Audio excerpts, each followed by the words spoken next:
G'day guys, how's it going? Welcome to Man Cave Tuesday. Hope you all had a ripper week. Righto, what's going on? DRZ400. Let's just check it out.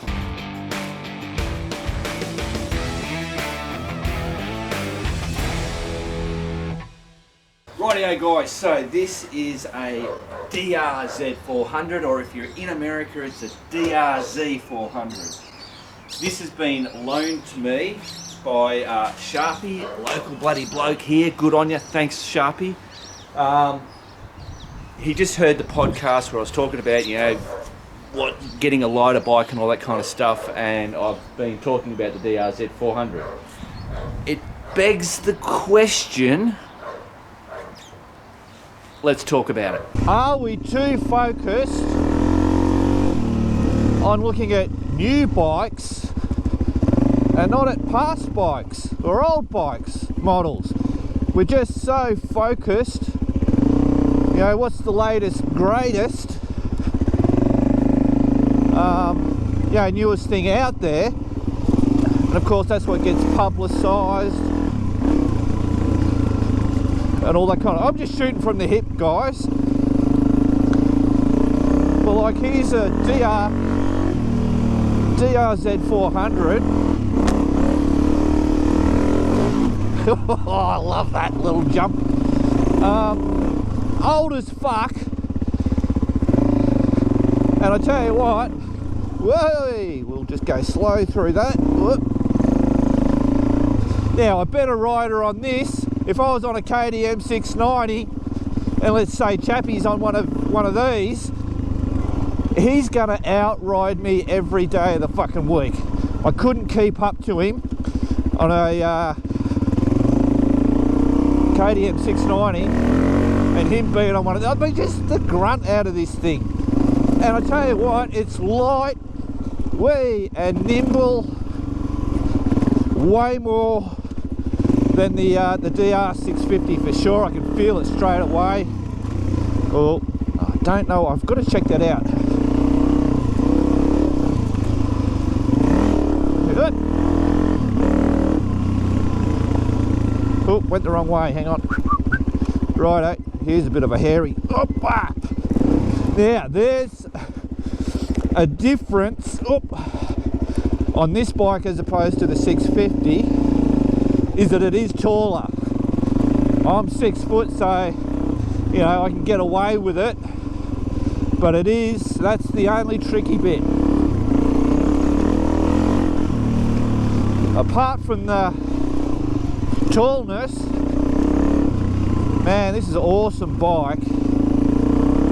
It started up, pulled the choke in, started her up, choke's back in now, and yeah. So, I think they said it's about $11,700 you can buy this bike. Round here. And you can have just as much fun on this bike as any other bloody bike, whether it's a $20,000, $30,000 bike. You know, I'm not shitting on all the new bikes. You know, they are a better bike, but to what level? To the level that I'm never going to bloody use it. Man, I could hit some gnarly shit on this, and yeah.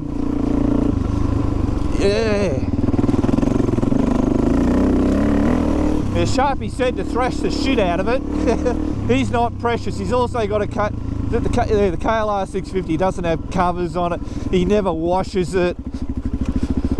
Opa! Oh, and there we go. We stalled. So now whenever I'm testing somebody's bike, I never want to crash it. I never get out of my comfort level or skill level. I must say it's very disconcerting. I don't have any mirrors. I have no idea what's going on behind me. I have to actually look back. But I am super comfortable on this bike. It's light, nimble, It's got the grunt when you bloody want it. All these little tricky little ledges and shit. It's very slick out here. But you know, an added thing to it is it's a DRZ400. What, you know, there's bugger all I'm going to break on it. If I break something on here, I know I can afford to buy whatever breaks. It's not going to break my bank. Listen to it. It just wants to go. Bloody hell. That's McDougal's crack down there. Whoa, yeah, baby. Woo. That's cool as. Everything's lush and green, bloody cold and wet.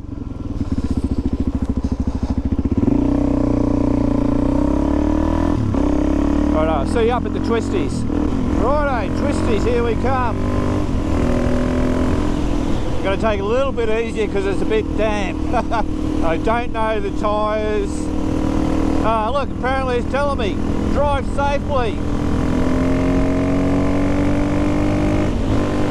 Oop. So, like the DR650, you're looking for that 6th gear.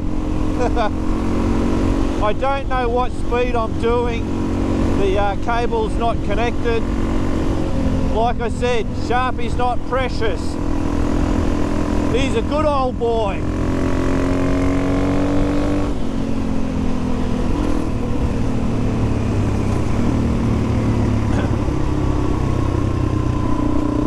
Take it easy, Mark. I don't want to slip out on it. But I can tell if this was dry, I could zip around these. No different than on the 650 or any other. You know, some bikes feel much better in the Twisties. You know, I've said before about the Continental GT, that Royal Enfield. That's the best bike I've had through these Twisties. I've had a lot of bikes through the Twisties, and I can tell you, some of the adventure bikes, man, they're awesome compared to some of the bloody road bikes. Right, this is a real dicky corner. They must be fixing it up. So I've got to use my mirror up there. Nothing coming. Trust in that mirror. Don't want to be taken out by a car.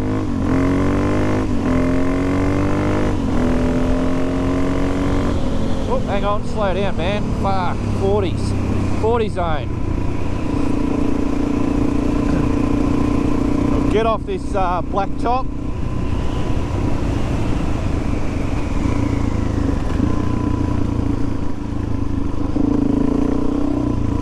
Oh yeah, that's slick. Woohoo! Slippity doodads. Right. Yeah. So, should we be looking at these bikes? Should we be promoting these bikes? I mean, I've been doing that for bloody years. Which way? I might go this way. Actually, I haven't been this way for a while.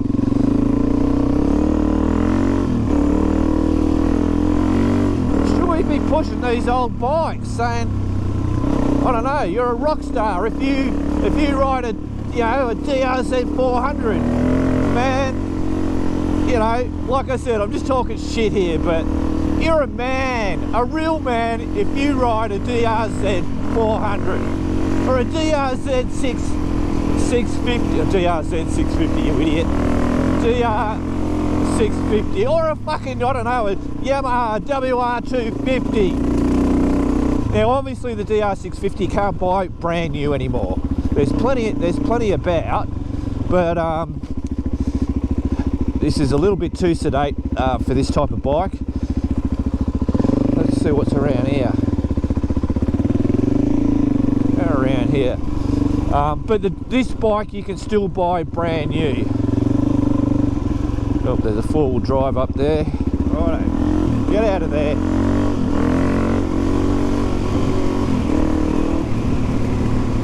Yep.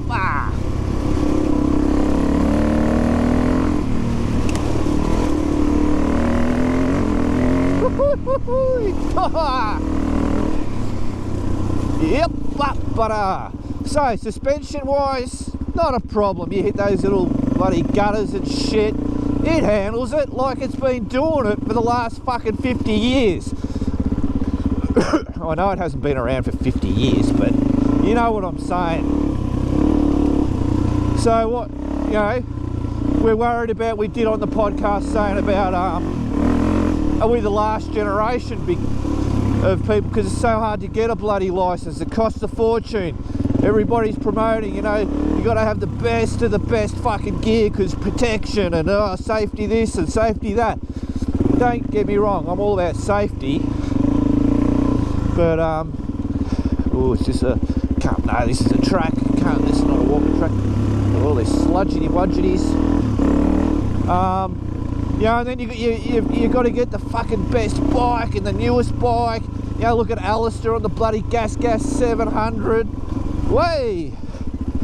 Nearly bloody slid out there. It's alright. Sharpie, I won't bloody drop it. These tracks, see, these tracks are too easy. I need something bloody harder. But I can't go single, I have to go, yeah, I'm going to be stuck on this easy shit. Anyway, whatever, starting to bloody rain now, good on it. Whoa, hey, man, this is the bike for me. This is, if I wanted to get a lighter bike, I know it's close to the DRZ400, but, you know, it's just more manageable. Like I can, oh, I don't know how to explain it. It's just, yeah, it's brilliant. That's what I'm saying. Righto, let's go back to the bloody man cave. Oh, welcome to Mark's world.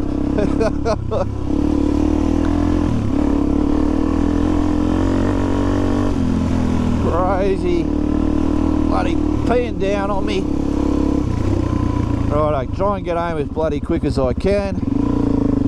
Woo. Hey!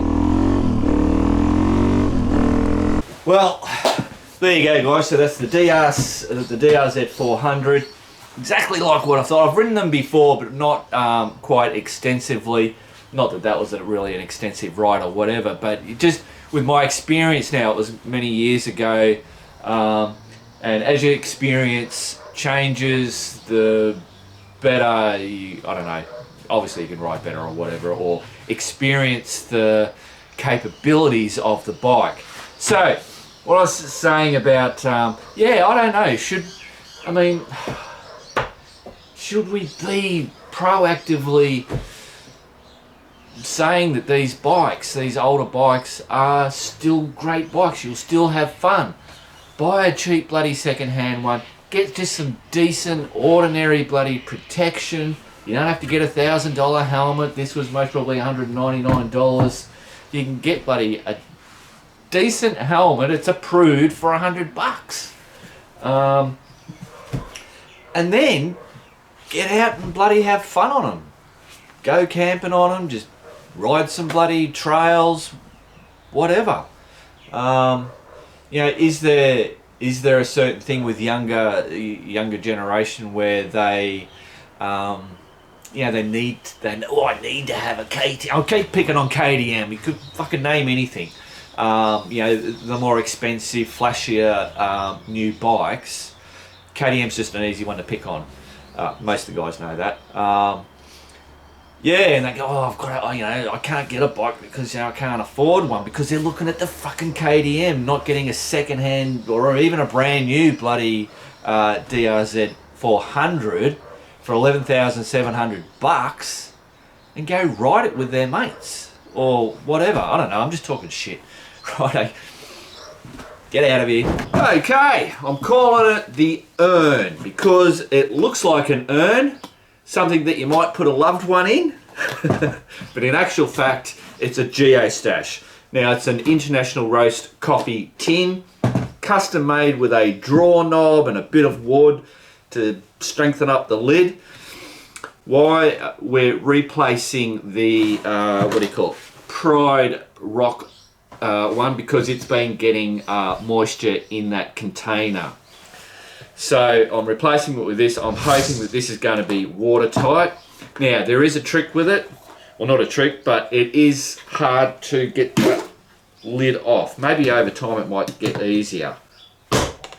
But if you don't have the strength to pull that off, I think that's getting easier actually.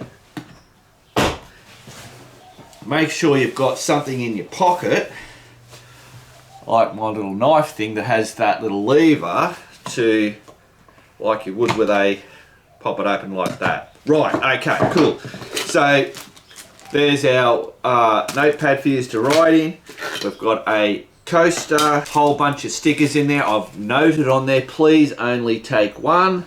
Another one of those Australian luggage tag things. A couple of magnets, a compass, another one of those knives, ferro rod, bloody striker thing, and a Biker Bits bloody key ring.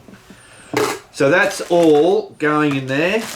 So basically just take one of those, if you find this stash, just take one of those items. Don't take them all, please. Leave some for the other guys.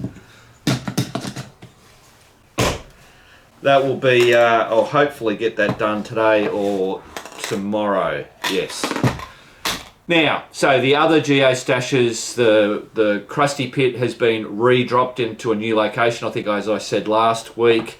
We've already had a couple of finders hunters that have found it, captured it. The knife is gone from out of there, and also the compass is gone. You'll see that in, what do you call it, in the Man Cave, no, in the BB News. Bloody hell, what the hell am I doing? And what was the other thing? Oh, and the shack. We've already had people out at the shack getting their photo with the shack, which you'll see that. Right, so there you go. That's going to be out, ready, and raring to go. On the website, when you go to it, it'll note there that the redrop has been done, so you'll know that you'll get there and you'll find that, not the old one. Cool. Rightio, guys. So, Nate's doing that over there, but since the last time you saw we had all this put in, we've got the tiling done, the bloody cups hanging, and also all the all these pieces put in there. If you remember back, they were just a straight window, so that matches in with what Nay did over there. So, not too bloody shabby, looking good on this side. Obviously, we still have the ceiling to do, and that will get boxed in all along there, and the same with down the bottom. They will be boxed in, similar to, I don't know if you can see down there, we boxed all that in. Now we've just got that painted last night, so this room, all the walls are now in the grey, and we're doing. Can you show them? Nay, just to interrupt you there. Mm-hmm. Can you pull that down and then pull the bottom part one that you've done? Cool. So we've ripped off all the gotta watch that bloody thing. All the architrave has been removed. They were added on. That whole going with the theme there. So now Nay's cut up this piece. She slots that in like a glove, measuring and cutting perfect. Not me, her. Now she's cutting the side pieces that are going to go on. That one I reckon is perfect. So just cut those. Longer. Right, yeah, typical in this Welcome joint. to an old house. Welcome to a 1970s house. Yeah. Alright, so as we get the pieces on, I will this time show you, I've said it many times, but this time I'm going to show you the whole lot. And this is Nay's little drawing down here of all the bits and pieces. Righto. So Nay, I just thought I'd let you know that Nay made sure she bought the Australian wood. Obviously. So anybody wanting to get the Australian wood, what have they got to look for? They've got to look for the emu stamp. The emu stamp. There it is there, guys. That's the emu stamp. Boom. It's hard to get, I'm just saying. Really hard to get, rare. That was actually bird shit, and then they drew some legs on it. And it became an emu, so Exactly. obviously. Alright, get your lump of wood. Of wood. Sit it where, so it's got to go out. Gotta have a lip. Guys, we've gotta have a lip. You can't do it flush. How much of a What do lip? they call that? No, they call it something. I have no idea. It's something. It stops because it's impossible to get them straight, which I stuffed up on the hallway, and I did it flush because I was an idiot. So have you got a decent lip? Yeah. I don't think you have. Why, how decent do you want? See the top? Oh, yeah, about there, you It's reckon? gotta be Oh, fairly- fairly decent. Guys, you gotta have a fairly. You know what I need? I need me short lookers.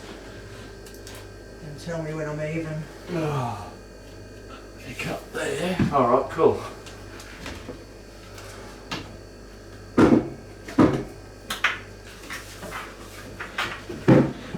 Beautiful.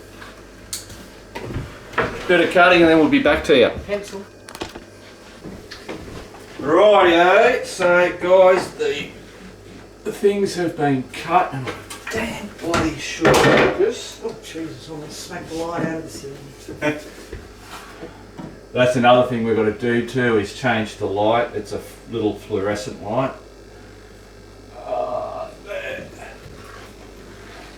Hopefully. Yeah, it's funny, it's optical, you know, for me. It's optical that it's Yeah, so not you've straight. got it? Is that where it goes? Yeah, that's where it goes. We're short or? No, we can work with that. Yeah, I was going to say we can push these. Good, yeah, that was the whole point, is you Yeah. give yourself a little bit of wiggle room. Cool, so Right. now I can trim that. Yeah. So, yeah, so now what Nay's going to do is take that and we'll go into the shed and she's going to do the trimming. All the trim goes on that to finish that off. And then we've got a board that goes underneath as well. Yeah, it'll be that board. So that ends up So under that- there. Which obviously you have the side. Yeah. So this has to line up with the one that goes up. Yep. Cool bananas. Alright, so Nay's got the little trim pieces there, like that. And she's doing her I hate these 45s. Just an absolute shit nightmare. when you've got to join two together. So basically, it's going to run along Yeah, the so thing. this piece will go there, Yeah. and then you'll have the piece that goes there. Correct, that's it. And then you end up with this piece, which is that, and that. Yeah. And then it all that's gets how- painted and looks really pretty. Brilliant, but we're not going to bore them with that confounding kerfuffle. Nightmare. Okay guys, so everything's cut except for that bottom piece. So we're just going to nail this one down.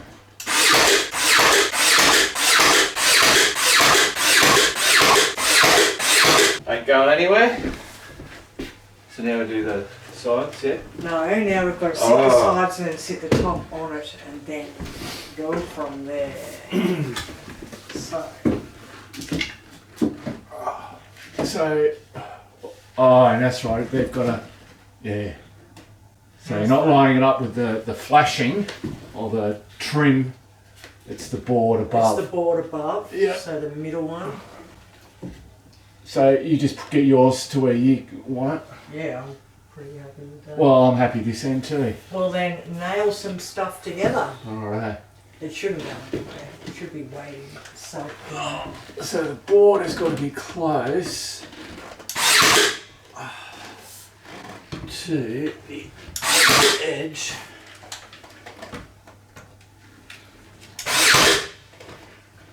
I'll get that for a minute.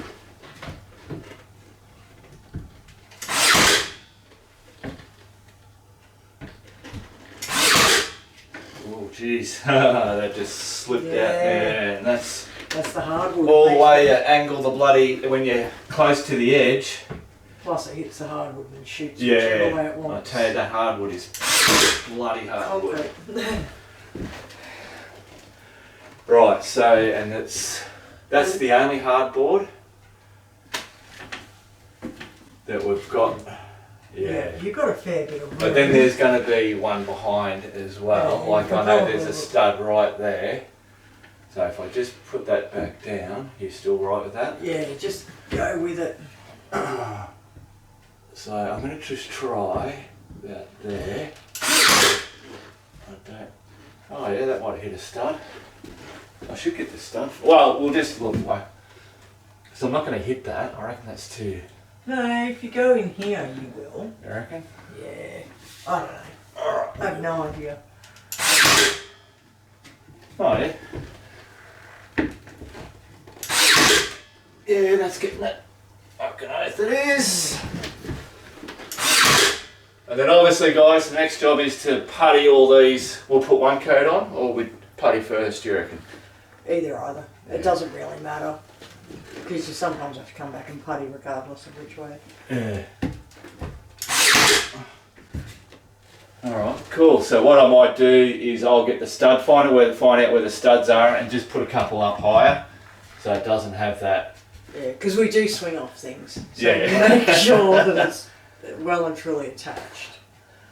There you go. So now we just got to do that bottom one. I don't know if that. Hopefully that looks pretty good. You've got that. Apparently I got the dumb end. You don't have to have the dumb end. No, no. Nope, I just moved the whole thing. Whole little thing. Yep. Genius like that. So this is the important side. Yeah, because that's the one. That's alright. That's why they got it. So we want to be up the top. Oh, actually no. Take it out. I don't know if you guys can see that. I'll try and zoom in on it. We've got a little bit of packing material because the wood up the top sticks out further than what the plaster does. So we just pack it out so you don't get that real wobble.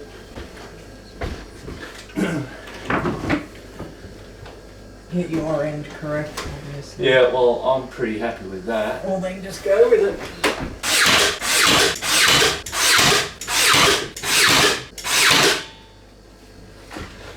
Boom, boom, that's the job done.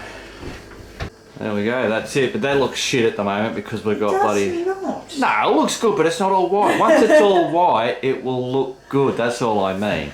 Compared to what it was. So, we'll take the little ends we only stick on because they will split. That's, as per Nay says that, she's done this enough, so I go, yep, okay. I will not put a thing through there. So we've got to putty everything up and then paint it all, and that's the job done. Brilliant. Happy with that? I am. We probably should have taken that, and that's alright. Yeah, no, good. Marvellous. Right. Cool. Alright, boom. There you go, guys. That is it. Well, actual fact, there's still one more coat of paint to do on that. What do you reckon, Bob? Go up alright, didn't it? I think so. I'm pretty happy with it. Hey. Looks bloody wonderful. So we've just got to get obviously the stove and the range hood in, and then all these cabinets have got to come out with the new ones, and this will come back out along here as well. But yeah, bloody good job. Look what came in the bloody mail. Got a hat. This is from Jason. Jason, thank you very much. So he's given me this bloody hat there. What is it? Caldervale Georgina Pastoral. Apparently that is not a tulip. It's actually a hoof of of cattle, a steer, a cow, a bloody, I don't know what you call them, things that go moo. But what he's done was, so he was watching the videos of the Himalayan build, and I was dick-arsing around like I always do, using the trusty claw hammer, carpenter's thing, using it working on a bike. Apparently this is the wrong thing to use. This is for a carpenter, not for a bike building dickhead. So he's given me this. So he sent that. Got it online, I think he said. So it's a dead blow. It says dead blow. Is it a dead blow hammer or is it just a dead blow? Ah, it could be a maraca. Bloody sand in it, obviously. There you go. So Jason, thank you very much. I will put that to use. I've already made myself a spot. Hang on. Righto, it will live, boom, straight up there. Bloody ripper. Okay, so most of you guys know that we gave away the Himalayan. So the ultimate Himalayan adventure machine. It was given away last Thursday. Anthony from Hornsby has won that. Nicholson? Really, really good, man. How do I get back on? Oh, I can't get back on. There you go. Did you hear what I said? Did you hear my message? Yeah, I'm absolutely gobsmacked. Absolutely gobsmacked. Oh, here we go. We're recording. Cool. I've just shut down the live stream. So there you go, man. Congratulations. You have won. I can't believe it, honestly. Just cannot believe it. Yeah, cool. So did you knew that that you were in the draw for it? Yes, yeah, I knew I was in the draw, but I just had no idea that I absolutely, just gobsmacked. I win something like that, just absolutely gobsmacked. Never happened anything like that before in my life. Brilliant, man. All right, well, we'll be in touch to organise getting that bloody bike to you. Oh, mate, I thank you so much and for all your time and everything. It's so appreciated. Yep. Believe me, it's so appreciated. Good on you, man. All right, go and have a stiff drink. Thanks, mate. See ya. Righto. Cheers. See ya. Bye. Brilliant. So, me and Nev will be taking off and we're going to trailer that bike all the way up to Hornsby and personally give that to Anthony. Congratulations, Anthony. Bloody good on you, mate. Now, what I've got to do also is I've got to give away a couple of those bloody $100 vouchers from Jay Leno's Garage Australia. Let's go and do that. So, as per usual, we'll have two $100 vouchers, one for a Biker Bits crewman and another one for the Biker Bits email subscriber. Now, it used to be Biker Bits member. Remember I was saying that? It's now email subscriber. Changed all the website. Now, what I've also done is all crew members that I have, I've actually automatically put you into that as well. So that'll be one way that I can communicate to everybody through that email program, Omni Send thing that I use, which I haven't actually used yet because I'm just not a person that sends bloody emails. But I will try and do something once a month on that kind of stuff. But anyway, remember, you've got to be, if you're not a crew member, sign up to the email subscriber, the Biker Bits email subscriber, and you'll go on to a chance to win that $100 bloody voucher. And obviously, crew member, when you sign up as a crew member, some of the new guys will be seeing that you're automatically being put into that. I manually put you into there when you become a crew member. Right, shut up. Let's give them away. Who's the winners? Okay, the crew member is Heath Campbell, and the email subscriber, Ernest Rodriguez. Congratulations, guys. We'll have those vouchers sent out. Now, the email subscriber is also actually a crew member. I don't, it's randomly selected. I don't make this shit up. So I'll just automatically send that one out anyway for you. If it's just an email subscriber, the normal thing is you've got to contact me by Thursday to be able to, otherwise it does the whole jackpot thing. Righto, shut up. Righto, time for BB news and shit. I'm on a bloody time. Man Cave Tuesday this week's gonna be late, I'm sorry. Right, I'm not gonna do everything. I'm just gonna do the GEO Stashes because I mentioned it. So here's Andrew, got the crusty, he got the knife, he was on the WR450. Here's Barry, he's got him, went out and checked out the, the shack. There's CJ, he's scored the compass out at the crusty pit. He's also done the shack as well, and he went out to do the fire tower, but unfortunately he couldn't find it. Even I was helping, we were taking photos and stuff like that. It has been confirmed by Scotty, the fire tower dude, man. He's not there because obviously the fire tower through winter doesn't get manned, I don't believe.